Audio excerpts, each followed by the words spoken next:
I was invited to the Overwatch Stadium preview server, and here are some of the things you need to know about the game mode before you play next week. Overwatch Stadium is a whole new way to play Overwatch, and it comes out on April 22nd. Overwatch Stadium is a whole new mode, is a whole new ranking system, a whole new thing within Overwatch 2. So let's get into the details you'll need to know before you play. The game mode is best of 7, so it is first to 4 wins. This game mode goes on a little longer than usual Overwatch games. I would say like my average Overwatch game lasts about like 15 minutes. My average Overwatch Stadium games went on for about 30 to 45 minutes, depending on how many rounds were won. The game mode can be played in first person or third person, so the first Overwatch mode to have third person.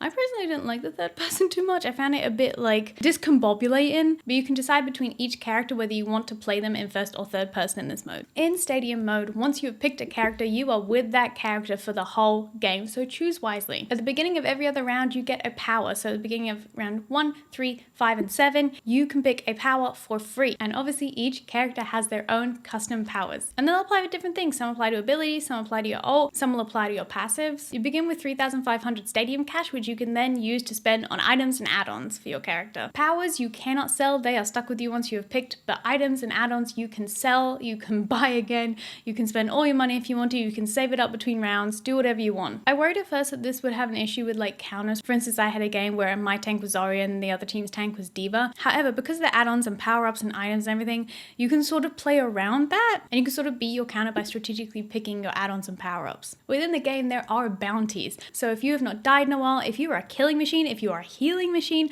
there will be a little medal and gold box will appear below your player avatar, and if the opposing team kills you, they get a share of that bounty. There are 3 types of maps within this mode: push, clash, and control. However, they have all been adapted for Stadium. So although the games of Stadium are longer, the actual maps you play are shorter. So push maps are about half the distance they would be in ranked and quick play. In clash mode, you only need to capture 2 points. And in control, you only play 1 round rather than best of 3. There are also some incredible new maps for this mode. I don't know if they'll be coming into ranked or if they're exclusively for Stadium, but they are beautiful.